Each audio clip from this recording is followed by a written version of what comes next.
Cerita Destiny Villain Part 4 akan segera kita lanjutkan. Wus, Sukingge turun dari langit dan mendarat di depan pavilion tempat Kucangge berada. Ledakan aura tadi pasti membuat para pemimpin sekte itu ketakutan. Ayah seharusnya bisa menahan mereka sampai aku membawa Tuan Muda Kucangge ke sana, pikir Sukingge sembari dirinya dengan tergesa-gesa ingin menemui Kucangge.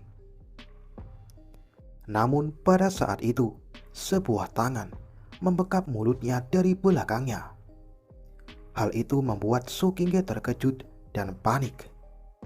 Tapi segera, sebuah suara yang dia kenal terdengar. "Shh, jangan takut, ini aku," bisik suara itu yang ternyata adalah Ye Chen. Sukingge yang menyadari suara siapa itu langsung menarik tangan Ye Chen dari mulutnya. "Bagaimana bisa kamu keluar dari penjara?" tanya Sukingge.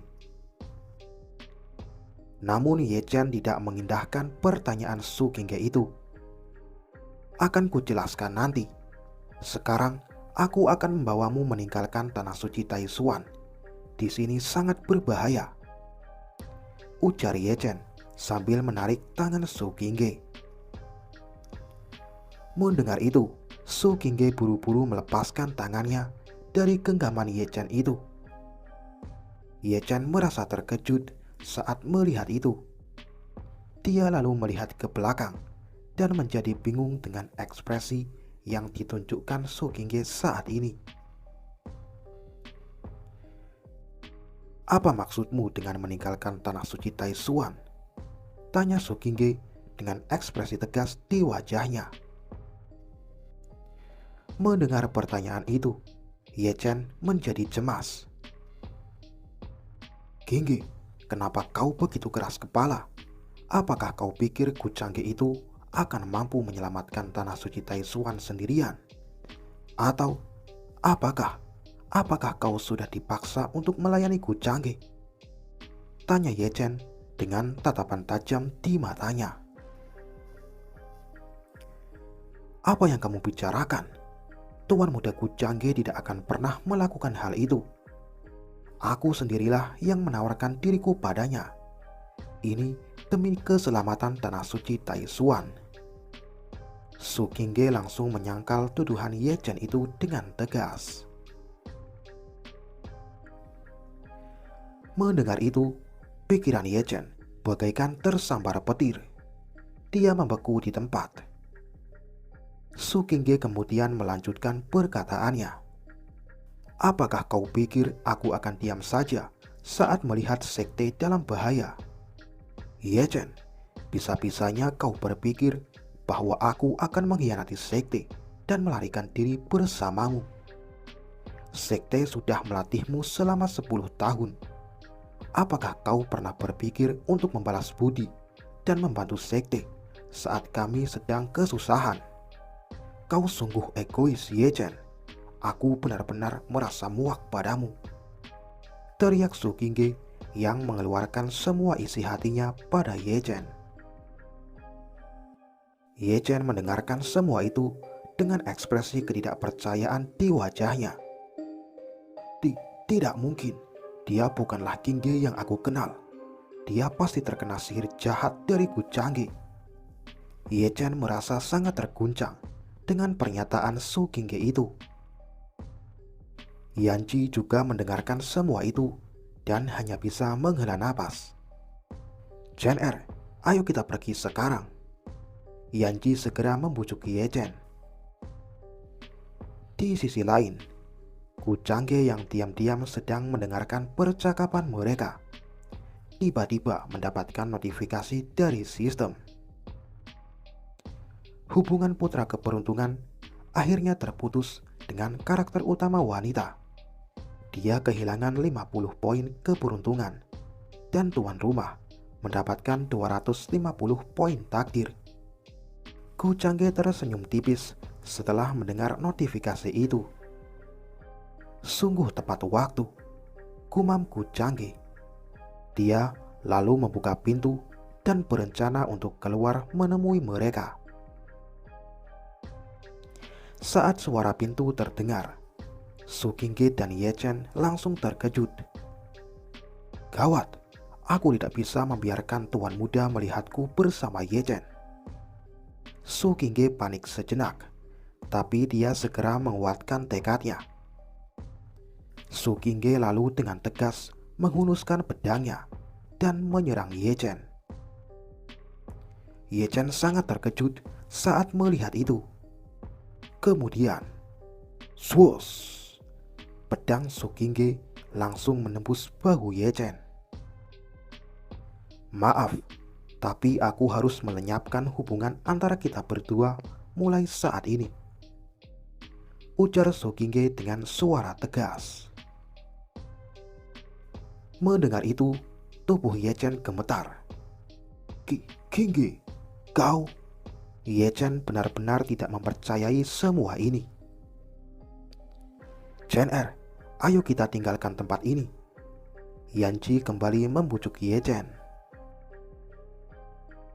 Setelah beberapa saat terjadi keheningan di antara mereka, Su Qingge mencabut pedangnya yang tertusuk di bahu Ye Chen itu. Darah mengalir dari luka di bahu Ye Chen. Tapi Ye Chen segera mengedarkan ki miliknya, dan luka itu pun langsung sembuh seketika. Ye Chen kemudian menatap Su Qingge dengan tatapan tajam. Kalau begitu, sampai jumpa di lain waktu, kata Ye Chen dengan suara dingin. Lalu dia pun melompat pergi dari tempat ini. Su Qingge melihat kepergian Ye Chen itu dengan terdiam. Dan pada saat itulah suara Gu Changge terdengar dari belakangnya. Nona Su, bagaimana kabarmu? Tanya Gu Changge dengan suara yang lembut. Tuan muda, maafkan aku karena telah mengecewakanmu. Su Qingge menundukkan kepalanya dan tidak berani menatap mata Gu Changge. Kau melakukannya dengan baik. Tapi saat kau bertemu lagi dengan Ye Chen di masa depan, dia mungkin akan menjadi musuhmu. Apakah kau tidak menyesalinya? Tanya Gu Changge dengan tenang. Aku tidak menyesal. Aku telah memutuskan untuk mengikuti tuan muda, jawab Su Qingge. Mendengar itu, Gu Changge mengulurkan tangannya. Dia lalu menarik Su Qingge ke dalam pelukannya. Kerja bagus. Mulai sekarang urusanmu akan menjadi urusanku juga, kata Gu Changge sembari memeluk Su Qingge dengan lebih erat. Su Qingge tertegun sejenak. Dia tanpa sadar menjatuhkan pedangnya dari tangannya. Su Qingge merasakan pelukan itu dan hatinya menjadi tenang. Sementara itu di dalam pikiran Gu Changge, karena hubungan Su Qingge dan Ye Chen sudah terputus, kedepannya aku tak perlu lagi bersikap acuh pada gadis ini. Lagi pula, dia masih punya keberuntungan yang besar. Dia masih sangat berguna. Gu Changge diam-diam tersenyum. Pada saat itulah notifikasi sistem muncul lagi di depannya. Event keberuntungan telah terpicu. Poin keberuntungan Anda akan meningkat 60 poin dan poin takdir akan meningkat 300 poin. Setelah melihat notifikasi itu, Gu Changge merasa sedikit terkejut. Sebuah event. Jadi ada cara lain dalam meningkatkan poin keberuntungan dan poin takdirku. Ini sungguh bagus, pikir Gu Changge di dalam hatinya. Saat dia sedang memikirkan itu, Su Qingge tiba-tiba menyela pikirannya itu. Tuan muda, benar, ada hal mendesak yang harus aku katakan pada tuan muda. Aku mohon, tuan muda bantulah sekte kita, ucap Su Qingge dengan tergesa-gesa. Mendengar itu, Gu Changge hanya mengangguk. Aku mengerti, dengan adanya aku di sini, mereka takkan bisa berbuat apapun. Ucap Gu Changge, yang mana dirinya langsung membawa Su Qingge terbang menuju keributan di depan gerbang tanah suci Taishuan. Sementara itu, di atas langit di depan gerbang tanah suci Taishuan, Guru Suci merasa cemas saat melihat putrinya dan Gu Changge tidak kunjung datang ke sini. Tapi untungnya, para pemimpin sekte lainnya telah terintimidasi dengan aura Gu Changge sebelumnya dan tidak lagi berniat menyerang dengan gegabah. Ho, saudara Taishuan, kami sebenarnya tidak ingin memperbesar masalah ini. Jika Tetua Agung Tanah Suci Taishuan masih ada, kenapa kau tidak membiarkan kami melihatnya? Ucap Zhou Tian sambil mengelus janggutnya. Aku tidak tahu dari mana kalian mendapatkan kabar itu, tapi memang benar, Tetua Agung sudah lama tiada, kata Guru Suci. Lalu aura siapa itu sebelumnya? Tanya Zhou Tian. Tapi belum sempat Guru Suci menjawab pertanyaan itu, Xiao Huo berkata terlebih dahulu. Mereka pasti memainkan sebuah trik untuk menipu kita. Kita akan tahu setelah kita melihatnya sendiri, teriak Xiao Huo. Tepat setelah dia berteriak, sebuah suara dingin terdengar di telinga semua orang. Diamlah. Bersamaan dengan suara itu, sebuah aura yang mengerikan menerpa semua orang. Merasakan aura itu lagi, para pemimpin aliansi 3 sekte menjadi serius. Lalu dalam sekejap, Gu Changge dan Su Qingge muncul di depan semua orang. Di mana orang barbar yang harus aku bersihkan? Kata Gu Changge dengan tenang.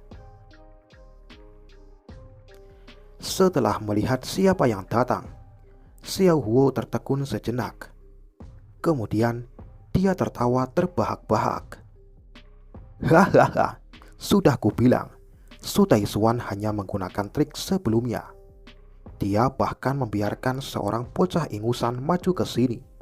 Sepertinya tanah suci Taishuan sudah kehilangan masa jayanya. Xiao Huo menunjuk Gu Changge dan tertawa dengan suara keras. Melihat itu, Guru Suci mengejek.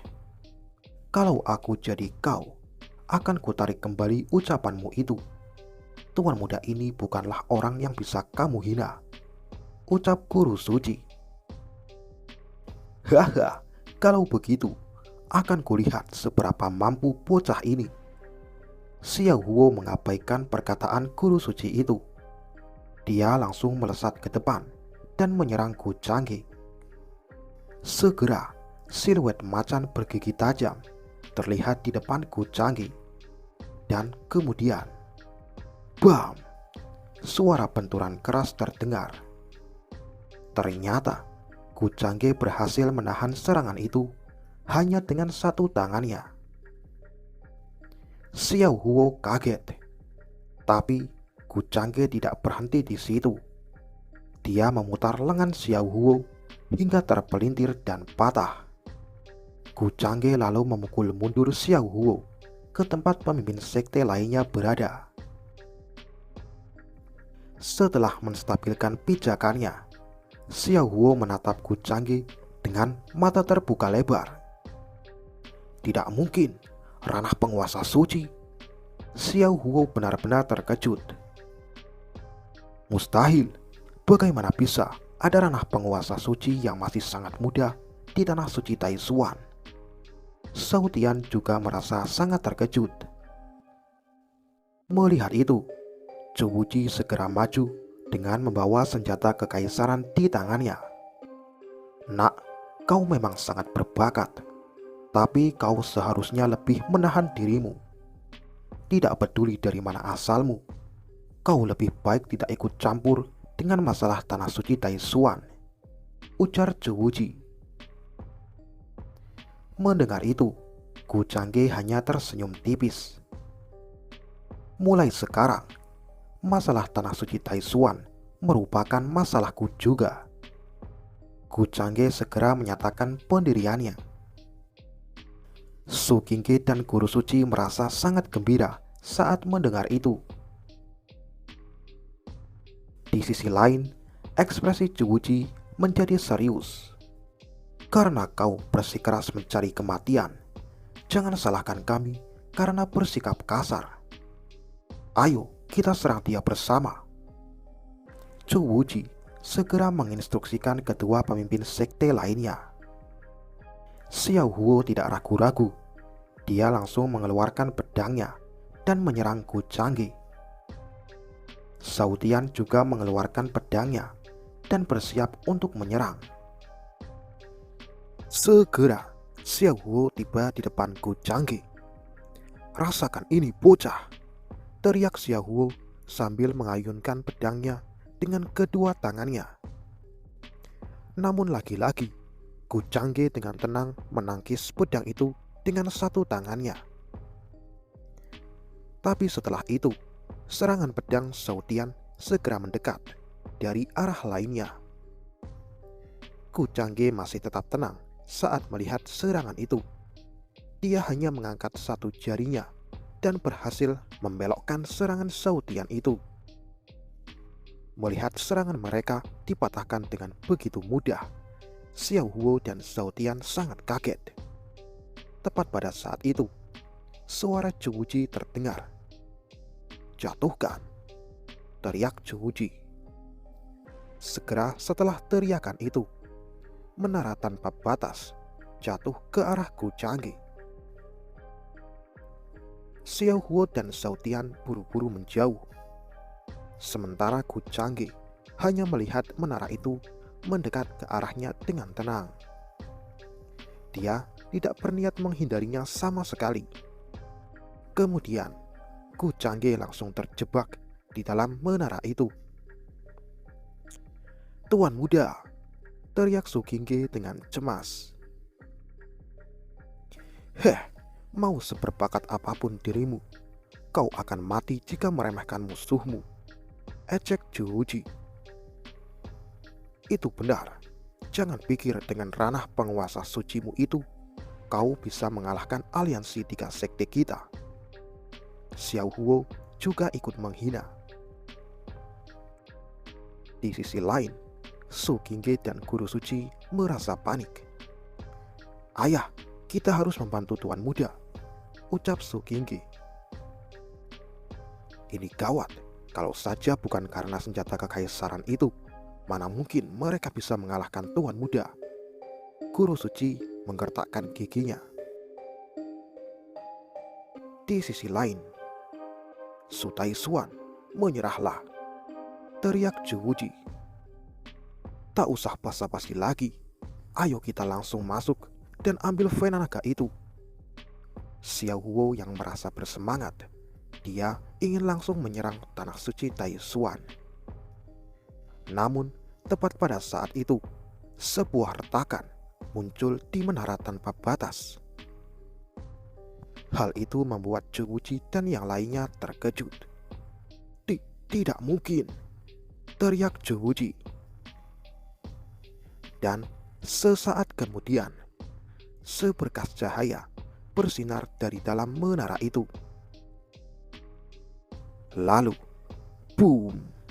Menara itu langsung hancur berkeping-keping. Siluet Gu Changge pun terlihat. "Kalian hanyalah seekor katak di dasar sumur. Di dunia yang luas ini, selalu ada orang yang lebih kuat darimu." Gu Changge mengangkat jarinya saat mengatakan itu. Para pemimpin aliansi 3 sekte merasakan sesuatu saat mereka melihat gerakan Gu Changge itu. Mereka menjadi panik dan buru-buru menyiapkan pertahanan mereka. Gu Changge lalu berkata dengan dingin, "Kalian semua hanyalah serangga di mataku. Ku Changge mengayunkan jarinya. Lalu, sebuah gelombang serangan melesat ke arah pemimpin aliansi 3 sekte, dan itu juga menyebar ke pasukan mereka. Dalam sekejap, pasukan itu langsung tercerai-berai. Mereka terlempar menjauh, dan bahkan banyak yang langsung mati. Su Qingge dan Guru Suci terenganga saking terkejutnya. Sementara keringat dingin mengalir di kening Xiao Huo saat dia melihat ribuan pasukan dari 3 sekte besar langsung dikalahkan begitu saja. Zhuji, bukankah kau bilang senjata itu mampu menghadapi ranah penguasa suci? Xiao Huo bertanya dengan panik. Tapi Zhuji hanya terdiam. Dan pada saat itulah dia terbatuk dan mengeluarkan seteguk darah. Kau, siapa kau sebenarnya? Tanya Zhuji dengan wajah pucat. Mendengar itu, Ku Changge lalu menjawab, keabadian tanpa batas. Aku adalah dewa dari dunia atas. Ku Changge menunjuk ke langit dan berkata dengan tenang. Dan part kali ini pun selesai. Cukup sekian untuk hari ini. Jangan lupa like jika kalian suka video ini. Kalau nggak suka, tekan aja tombol subscribe. Oke, dan akhir kata, bye.